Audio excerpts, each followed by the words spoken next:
Practical statutory audit के course में आपका फिर से स्वागत है। मेरा नाम है सीए योगेश वर्मा और आज के सेशन में हम लोग बात करेंगे स्टैट्यूटरी कंप्लायंसेस पे।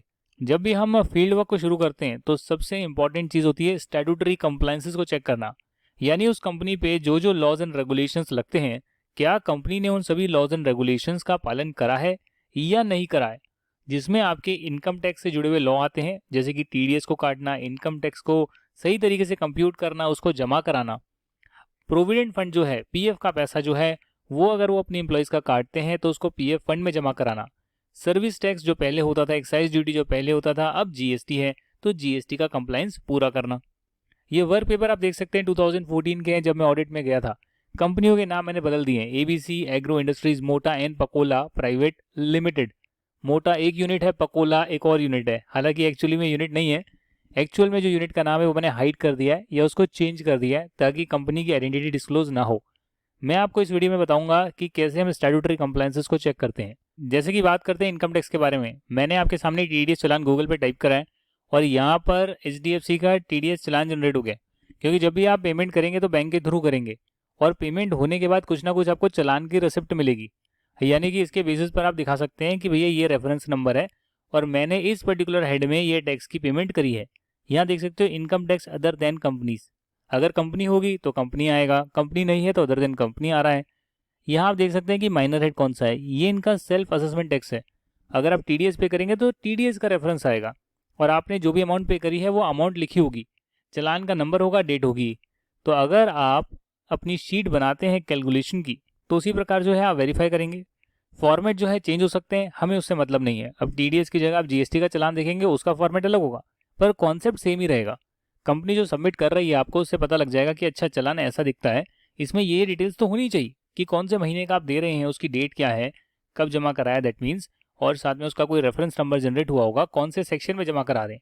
अगर इनकम टैक्स में हम टीडीएस जमा करा रहे हैं तो उसमें 194 में करा रहे हैं, 194 में करा रहे हैं, कौन से सेक्शन का टीडीएस चालान जमा करा रहे हैं, क्योंकि टीडीएस चालान जो होते हैं वो आपके सेक्शन वाइज जमा होते हैं। मैं ये नहीं कर सकता कि मेरा एक महीना है, अप्रैल 2022 है, अप्रैल 22 में मेरा टोटल टीडीएस जो बनता है उसका एक पेमेंट मैं कर दूं, ऐसा नहीं होता। टीडीएस आपको पता होगा कि हर महीने खत्म होने के बाद अगले महीने की 7 तारीख तक उसकी पेमेंट होती है और मार्च वाला जो क्वार्टर होता है, मार्च वाला जो मंथ होता है उसकी 30 अप्रैल तक होती है। हालांकि कोविड में जो है डेट्स को चेंज कर दिया होगा, बट यही डेट्स पहले फॉलो हुआ करती थी। तो सिमिलरली आप यहाँ देख सकते हैं शीट कैसे बनानी है, वर्क पेपर्स को कैसे तैयार करना है। आप सबसे पहले जो है कंपनी का हेडिंग डाल सकते हैं और उसके बाद लिख सकते हैं आप स्टैट्यूटरी ऑडिट कर रहे हैं कौन से पीरियड की, 2022 है, 23 है, 24, 25 जो भी है वो डाल सकते हैं। अगर यूनिट स्पेसिफिक है तो आप वैसे भी कर सकते हैं और कंपनी स्पेसिफिक है तो कंपनी का नाम तो ऊपर आ ही रहा है, आपको यहाँ यूनिट लिखने की जरूरत नहीं है। जिस भी सेक्शन में आप बना रहे हैं उस सेक्शन का आप नाम देंगे और जो डिटेल्स को कैप्चर करना चाहते हैं उसको टेबल की फॉर्म में बना देंगे। अगर आपको एक्सेल में फटाफट टेबल वगैरह बनाना नहीं आता कि भाई फटाफट से टेबल बन गई, कलरिंग हो गई, फॉर्मूलेज लग गए, तो ये सारी चीज़ें आप सीख सकते हैं मेरे एक्सेल के कोर्स में। अगर आप यहाँ देखेंगे तो कुछ ना कुछ फॉर्मूला लगा हुआ है, अब ये फॉर्मूलेज लगाने होंगे, उसको ड्रैग करना होगा, फॉर्मूले चेंज करने होंगे, अलग अलग टाइप से हमें चीज़ें करनी होगी, वो सारी चीज़ें मैंने अपने एक्सेल के कोर्स में सिखाई है, वहाँ से आप सीख सकते हैं, इसी ऐप में आ रहा है।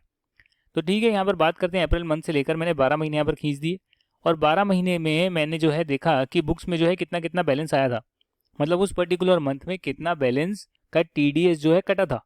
तो अप्रैल मंथ में जो टीडीएस कटा 77,857 का, अब मैंने कहा भैया अप्रैल महीने का चालान आपने कब जमा कराया, तो उन्होंने जो है 7 मई को जमा कराया। आप देख सकते हैं कि ड्यू डेट जो है वो 7 मई है और 7 मई को ही जमा हो रहा है, तो यहाँ पर डिले निकल कर नहीं आ रहा है। अगर डिले होगा तो पेनल्टी लगेगी, मतलब अगर डिले होगा तो इंटरेस्ट का कैलकुलेशन भी होगा, तो वो भी हमें चेक करना होगा कि इंटरेस्ट कैलकुलेशन भी ठीक करा है, उसके हिसाब से जमा कराए।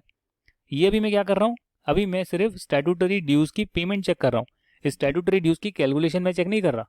कैलकुलेशन आप चेक नहीं कर सकते 100%, क्योंकि 77,857 जो आया होगा, हो सकता है किसी पर्टिकुलर एक्सपेंस पर जो पेमेंट करी गई है उस पर टीडीएस नहीं काटा हो, तो वो आपको डिटेल में नहीं मिलेगा। वो तो जब आप वाउचिंग करेंगे, वेरिफिकेशन करेंगे और पता करेंगे एक्सपेंसेस की कि भैया ये पेमेंट हुई और इस पर टीडीएस नहीं कटा, तो नॉन कंप्लायंस निकल कर आएगा, जो कि आपकी सैंपल चेकिंग में होगा। फिलहाल आप क्या चेक कर रहे हैं कि जो बुक्स ऑफ अकाउंट्स में आपने रिकॉर्डिंग करी हुई है, आपने उसी के हिसाब से जो है चालान जमा कराया है और टाइम पे जमा कराया है, तो ये डिटेल आपकी बन जाएगी। अब जाहिर सी बात है आपका क्वेश्चन उठेगा कि ये बुक्स की अमाउंट कहाँ से आ रही है। ये अमाउंट जो है आप लेजर से चेक कर सकते हैं कि भैया 194 का मेरे को मंथ वाइज लेजर चाहिए, ईयर वाइज जो है पूरा लेजर चाहिए, बट मंथ आने चाहिए। तो एक्सेल में फिल्टर लगाकर देख सकते हो कि अप्रैल महीने का कितना उस अकाउंट में क्रेडिट हुआ, लाइबिलिटी बुक हुई जिसको आपने डेबिट कर दिया और बैंक को क्रेडिट कर उसकी पेमेंट कर दी। लाइबिलिटी हमेशा क्रेडिट साइड पर आती है, तो आपने जितनी भी टीडीएस की लाइबिलिटी बुक करी वो क्रेडिट हुई होगी, 77,857 क्रेडिट हुई होगी, उसे आपने पे कर दिया 7 मई को, ये बैलेंस क्लियर हो गया। पर जैसे ही मई का महीना शुरू हुआ तो मई में भी लाइबिलिटी बुक होनी शुरू हो गई और 77,987 के करीब जो है मई मंथ की लाइबिलिटी आई। ऐसे आपने हर महीने का चेक करा। अगर बात करेंगे मार्च के महीने की तो उसकी ड्यू डेट जो है वो 30 अप्रैल होती है, पर इन्होंने जो है 31 मार्च को ही जमा करा दिया और जो डिफरेंस आ रहा था, कंफर्मेशन नहीं थी, वो उन्होंने 10 अप्रैल को जमा कराया। तो ज़रूरी नहीं है कि आप एक ही चलान में सारी पेमेंट करें, कई बार कुछ पेमेंट छूट जाती है कि भैया कुछ एक्सपेंसेस पर टीडीएस काटना रह गया, बाद में पता लगा, बट उसी महीने में पता लग गया, तो आप उसका एक अलग चालान जमा करा देते हैं। This is possible. आप 2-3 चालान के थ्रू पेमेंट कर सकते हैं, अपनी अलग अलग यूनिट्स की आप पेमेंट कर सकते हैं। जैसे आप देख रहे हैं कि हमने मोटा यूनिट का करा है, वैसे ही पकोला यूनिट है, यानी कोई स्टेट का नाम ले लो, दिल्ली यूनिट हो गई या कोलकाता यूनिट हो गई, वो भी लिख सकते हो। जब मैंने 194B का सेक्शन देखा तो मुझे ये देखना है इस लेजर में कौन कौन सी अमाउंट आ रही है। ये स्क्रूटनी के लिए लेजर मेरे पास यहाँ पर अभी अवेलेबल नहीं है, बाद में आएंगे तो मैं दिखाऊंगा। अभी सिर्फ आपको मैं प्रोसीजर समझा रहा हूँ कि ठीक है हमने चालान से ज़रूर चेक करा है, बट ये भी चेक करना ज़रूरी है कि 194B सेक्शन में जो 77,857 की अमाउंट आई है उसमें कौन कौन से नंबर्स आ रहे हैं, कौन कौन सी पेमेंट आ रही है, कि भैया वो इसी सेक्शन में फॉल करती है, किसी और टीडीएस के सेक्शन में कोई पेमेंट फॉल करती है। ये आप लेजर स्क्रूटनी से चेक कर सकते हैं। कुछ लेजर स्क्रूटनी मैं आपको कर दिखाऊंगा। सिमिलरली 194B के बाद 194A, 194C, 194J जो कि प्रोफेशनल सर्विसेज का होता है, 194C कॉन्ट्रैक्ट का होता है, 194H कमीशन का होता है। तो ये सारे जो सेक्शन है आपको पता होने चाहिए, टीडीएस के इस पर क्या रेट पर टैक्स लगता है। रेंट हो गया और आपके अन्य सेक्शन हो गए जो कि इसमें नहीं है बट हो सकते हैं उस कंपनी में रेलेवेंट हो। जितनी भी रिको है जनरली कंपनी बनाकर देती है, और अगर कंपनी नहीं दे रही है तो आप खुद भी बना सकते हैं, जैसा मैंने आपको सिखाया है। एंड में चलते हैं और इसमें आपने सिर्फ चलान ही चेक नहीं करे, आपने कहा कि भैया जो 3 महीने में चलान जमा हुए थे उसकी रिटर्न जो है क्वार्टरली जाती है। तो रिटर्न में आपको बताना होता है कि भैया जो मैंने पिछले 3 महीने में जमा कराया है वो कितना टैक्स जमा कराया है। तो रिटर्न में आप डिस्क्लोजर देते हैं, चलान का रेफरेंस डालते हैं। जैसे कि इनकम टैक्स रिटर्न में आप बताते हैं कि अगर मैंने कुछ डिपॉजिट करा है तो मैंने ये डिपॉजिट करा है, मेरे इतना टीडीएस कटा है। सिमिलरली जो कंपनी ने टीडीएस काटा है वो भी अपनी टीडीएस की रिटर्न भरते हैं और उसमें वो बताते हैं कि हमने देखो 3 महीने में ये चलान काटा और ये हम रिटर्न में अपनी सारी डिटेल को शो कर रहे हैं। क्योंकि चलान में डिटेल नहीं आई थी, चलान में सिर्फ पेमेंट आई थी, आपने पे कर दिया हर महीने, डिटेल सिर्फ आपके पास थी। तो इसके लिए जो आप टीडीएस रिटर्न देख सकते हैं गूगल पे, ये सब आपका होमवर्क है। जैसे मैंने आपको बताया आज कोई चीज़ समझाई तो उस पर आप R&D करेंगे, टीडीएस रिटर्न देखेंगे आप। टीडीएस रिटर्न पर क्लिक करूंगा तो कहीं ना कहीं टीडीएस रिटर्न का कुछ फॉर्म आएगा। ये देखिए यहाँ पर एक फॉर्म आ रहा है, इस पर आप क्लिक कर सकते हैं। यहाँ देख सकते हैं अच्छा कुछ डिटेल्स आ रही है, फॉर्म 27A। डिटेल्स में क्या होगा, कुछ भी नहीं होगा, कंपनी के बारे में डिटेल होगी और जो भी आप जिस भी अमाउंट पर टीडीएस काट रहे हैं उसकी डिटेल होगी और कुछ भी नहीं है। फॉर्मेट चेंज हो सकता है, कॉन्सेप्ट चेंज नहीं होते हैं। आपने हर क्वार्टर के रिटर्न को देखा, उसकी रिसिप्ट को देखा कि हाँ ये रिटर्न जो है सबमिट हुई है, क्योंकि गवर्नमेंट का रूल है, इनकम टैक्स का जो है एक्ट है कि आपको रिटर्न जमा करानी होगी। तो आपने चेक करा कि रिटर्न टाइम पर जमा हो रही है, क्योंकि उसकी ड्यू डेट क्या है, अप्रैल मई जून के बाद 15 जुलाई। तो ड्यू डेट है और डेट ऑफ फाइलिंग क्या है, 15 जुलाई, तो डिले नहीं हो रहा है, यानी कंपनी कंप्लायंस कर रही है। आपने क्या डॉक्यूमेंट करा, copy of 24Q in hard copy and challan in soft copy. आपने लिख भी लिया कि आपने क्या क्या चीज़ें डॉक्यूमेंट करी है, किसके बेसिस पर आपने चीज़ें चेक करी है। 24Q जो है सैलरी की रिटर्न होती है और 26Q जो है वो अन्य चीज़ों की रिटर्न होती है, बाकी सारे टीडीएस के सेक्शन जो है उसकी रिटर्न होती है।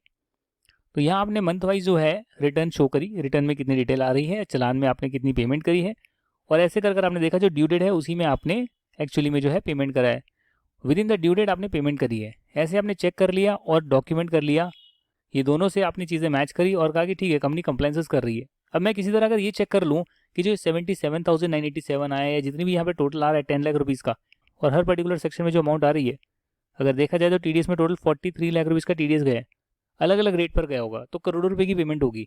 तो अगर मैं ये चेक कर लूँ कि वो सारी जो पेमेंट हो रही है उस पर इसी रेट पर टैक्स कटना था, तो मेरा पहला बात चेक हो जाएगा। और फिर जब मैं अपनी एक्सपेंस की वाउचिंग करूँगा, जो मैं आपको दिखाऊंगा टेस्ट ऑफ डिटेल के पेपर्स, कि अच्छा हम यहाँ पे टीडीएस भी चेक कर रहे हैं और पता लग जाएगा अगर किसी ट्रांजेक्शन भी टीडीएस नहीं कटा तो वो भी आपके सामने आ जाएगी, जिस पर आप जो है अपने कंप्लायंस वाले में डाल सकते हैं कि इन चीज़ों पर रह गए हैं। जिस पर कंपनी अगर जमा करा देती है तो डेफिनेटली आप ऑडिट रिपोर्ट में उसका इम्पैक्ट नहीं लेंगे, और नहीं जमा कराती है तो इम्पैक्ट लेंगे। अगर कंपनी ने चीज़ें करेक्ट कर ली, सारी चीज़ें आपके हिसाब से कर ली, तो फिर तो फाइनेंशियल स्टेटमेंट ठीक हो गई ना। और उस ठीक वाली फाइनेंशियल स्टेटमेंट पर मैं बैड कमेंट्स कैसे दे सकता हूँ। कंपनी ठीक ना करे then it is required an auditor's duty to modify the opinion. ये नहीं होता कि हमने कोई गलती पकड़ी और कंपनी कह रही हम ठीक कर रहे हैं तो भी हम कहेंगे नहीं नहीं नहीं नहीं नहीं, हमने गलती पकड़ ली तो हम अपनी रिपोर्ट में लिखेंगे। ऐसा नहीं होता। हम फाइनल फाइनेंशियल स्टेटमेंट्स पर रिपोर्ट करते हैं और उसमें अगर सब चीज़ें ठीक है तो हमारी रिपोर्ट क्लीन जाएगी, उसमें चीज़ें ठीक नहीं है तो हमारी रिपोर्ट मॉडिफाइड जाएगी। जैसे हमने टीडीएस की चेकिंग करी है, स्टैट्यूटरी कंप्लायंस का वर्क पेपर बनाया है, तो वैसे ही आप जो है प्रोविडेंट फंड का बना सकते हैं। जिस भी एक्ट का बनाएंगे ये देखेंगे उस एक्ट में कैसे कैलकुलेशन होती है, वो कैलकुलेशन के लिए कंपनी से डिटेल लेंगे। उसके बाद देखेंगे इसकी ड्यू डेट क्या होती है, कंपनी ने जमा जो करा है उसका चालान की कॉपी लेंगे, रिटर्न की कॉपी लेंगे और सारी चीज़ों को चेक कर कर डॉक्यूमेंट कर लेंगे। एक बात का ध्यान रखिएगा कि एक्सपेंसेस वगैरह जो है हम सैंपल पे चेक कर सकते हैं, पर जो कंप्लाइंसेस होते हैं वो सैंपल पे चेक नहीं कर सकते। चलो ठीक है 3 महीने की रिटर्न देख लेते हैं, 3 महीने के चालान देख लेते हैं, जी नहीं, वो आपको हर महीने का चेक करना पड़ेगा और हर महीने का डॉक्यूमेंट करना पड़ेगा। ये देखिए डॉक्यूमेंटेड है, yes yes yes yes yes, और क्या डॉक्यूमेंटेड है वो भी यहाँ पे लिखा जा सकता था, मैंने नहीं लिखा। लिख सकते हैं सॉफ्ट कॉपी में है, हार्ड कॉपी में है, फाइल का रेफरेंस नंबर डाल सकते हैं, क्रॉस रेफरेंसिंग कर सकते हैं। अच्छा इस पेज नंबर पर डाला हुआ है, क्रॉस रेफरेंसिंग कर सकते हैं कौन सी फाइल में आपने जो है डॉक्यूमेंट को लगाया है या सॉफ्ट कॉपी में कौन से फोल्डर में, या उसका लोकेशन पाथ क्या है। ऐसे कर कर आपने पीएफ की भी चेकिंग करी। पीएफ जो है नंबर ऑफ सब्सक्राइबर पर डिपेंड करता है, भाई कितने लोग हैं उसमें आ रहे हैं, तो 140 का मतलब 140 इंप्लॉइज होंगे जो इसमें फॉल करते होंगे। हालांकि लेबर क्लास इंप्लॉइज भी होते हैं, बट कुछ लोग जो है कॉन्ट्रैक्ट पर होते हैं, पेरोल पर नहीं होते, तो उनका पीएफ नहीं कटता है। बाकी लोग जो पेरोल पर होते हैं उनका कटता है। इसमें जो है एम्प्लॉयर का कुछ कंट्रीब्यूशन होता है, एम्प्लॉय का कुछ कंट्रीब्यूशन होता है। इसके लिए आपको सैलरी शीट ऑब्टेन करनी होगी एम्प्लॉय वाइज। उसमें दे रखा होगा कि भैया सभी इंप्लॉइज की टोटल डिटेल जो आ रही है, इस पर जो है पीएफ का कैलकुलेशन ऐसे हमने करा है, बेसिक पर जैसे भी करा है उसी पर हमने कैलकुलेशन करा है जो हमारा एक्ट कहता है, और उसके हिसाब से टोटल अमाउंट अप्रैल महीने की जो पेमेंट हुई है उसमें निकल कर आती है 1,74,913। तो वो शीट भी चेक करनी होगी, सैलरी शीट मेरे पास होगी तो मैं आपको दिखाऊंगा, जितनी डिटेल होगी वो मैं आपको दिखाऊंगा, नहीं होगी तो किसी और कंपनी से अरेंज करके दिखाएंगे। ये कोर्स तो चलते जाएगा, बहुत सारी चीज़ें हम सीखते जाएंगे। यहाँ पर आप देखेंगे एम्प्लॉयर का कॉन्ट्रीब्यूशन आ गया, एम्प्लॉय का आ गया, दोनों बराबर आ रहा है, तो एक चीज़ ये आपकी चेक होगी, अच्छा एम्प्लॉयर का कंट्रीब्यूशन सेम होता है। इसके अलावा कुछ जो है पेंशन फंड में भी पैसा जाता है, वो कितना है वो भी आपने डाल दिया। टोटल मंथली डिडक्शन पता लग गया, अच्छा इतना तो डिडक्शन किया है। कैसे पता लगा आपको, भाई एम्प्लॉयर का कंट्रीब्यूशन है और एम्प्लॉय का कंट्रीब्यूशन है, तो जो एम्प्लॉयर भी एम्प्लॉय को कंट्रीब्यूशन दे रहा है एक तरह से, वो एम्प्लॉय के सीटीसी का पार्ट होता है, कॉस्ट टू कंपनी का पार्ट होता है, तो एम्प्लॉयर ने वो भी नहीं दिया। जो कंट्रीब्यूशन वो खुद करना चाहता है एम्प्लॉय के लिए वो भी नहीं दिया, और जो एम्प्लॉय को मिलना चाहिए था वो भी काट कर कहाँ जमा करा दिया, जमा करा दिया पीएफ अकाउंट में सरकार के पास। जो एम्प्लॉय जो है छोड़ने के बाद ऑर्गेनाइजेशन को निकाल सकता है, उसमें कोई दिक्कत नहीं है। मैंने भी अपना पीएफ का पैसा निकाला है, आरबीएस में था तब भी निकाला, केपीएमजी में था उसका भी निकाला। तो यहाँ आप देख सकते हैं ड्यू डेट आ रही है और उसमें आपने डिपॉजिट कर दिया। तो अप्रैल की जो है 20 मई ड्यू डेट थी, क्योंकि वैसे 15 मई होती है, उसके बाद कुछ ग्रेस डेज मिलते हैं, वो ऐड करने के बाद ड्यू डेट आ गई। हमने जो है 8 मई को ही जमा करा दिया। पीएफ के लिए इन्होंने अपना काम आउटसोर्स करा हुआ था, किसी थर्ड पार्टी को दिया हुआ था, जिनको शीट जाती है और वो बंदा कैलकुलेशन कर कर जमा करवा देता है और चालान की कॉपी कंपनी को भेज देता है। तो आप यहाँ से ये आइडिया लगा सकते हैं कि कैसे पीएफ का काम और स्टैट्यूटरी कंप्लायंसेस का काम भी आउटसोर्स किया जा सकता है। और सीए बनने के बाद, सीएमए बनने के बाद, या अपनी इंडिपेंडेंट प्रैक्टिस जब करना चाहते हैं, लॉयर बनने के बाद भी करना चाहते हैं तो कर सकते हैं। स्टैट्यूटरी कंप्लायंसेस का काम कंपनियों का ले सकते हैं, भरोसा जीत सकते हैं। ये हुई बात पीएफ की। अब बात करेंगे सर्विस टैक्स की। सर्विस टैक्स की जगह अब जीएसटी आ चुका है। सेम काम वहाँ पर भी करना है। जो लेजर में अमाउंट आ रही है उसे हमने चेक कर लिया कि अच्छा ये लेजर में अमाउंट आ रही है हर मंथ वाइज, सर्विस टैक्स या जो अभी चल रहा है जीएसटी वो इतना बनता है, हमने इतने का ही चालान जमा कराया है, चालान पर अमाउंट इतनी ही आ रही है, और वो जो मंथ है वो भी हमने चेक कर लिया, इसी महीने का जमा कराया है। जब हमने चेक कर लिया तो हमें पता लग गया कि यहाँ पर कोई भी दिक्कत नहीं है। अगर कहीं पर दिक्कत है तो उसमें हम देख सकते हैं इंटरेस्ट कितना आ रहा है, और बहुत ही ज़्यादा कम अमाउंट है, 2, 4, 5 रुपये, 100 रुपये, तो उसे हम इग्नोर कर सकते हैं। इवन सरकार भी इतना नहीं देखती है 2, 4, 5 रुपये, 100 रुपये को। ये कोई बहुत बड़ा नॉन कंप्लायंस नहीं हुआ, पर बड़ी अमाउंट आ रही है, that is a non compliance, और उस पर हमें कंप्लायंस करवाना होगा। ज़रूरी नहीं कि वो आपकी 2 करोड़ की मेटर्निटी से एक्सीड करे। अगर मान लो 50,000 रुपये का भी आपका स्टैट्यूटरी कंप्लायंस नहीं हुआ है, वो करवाना जरूरी है, because it is material, not in monetary terms but in qualitative aspect. कि अगर कंपनी स्टैट्यूटरी कंप्लायंस नहीं कर रही है, भले वो 2 लाख का हो, 1 लाख का हो, तो मैं ये नहीं कह सकता कि मेरी तो 100 करोड़ का टर्नओवर है, 2 लाख में क्या हो जाएगा।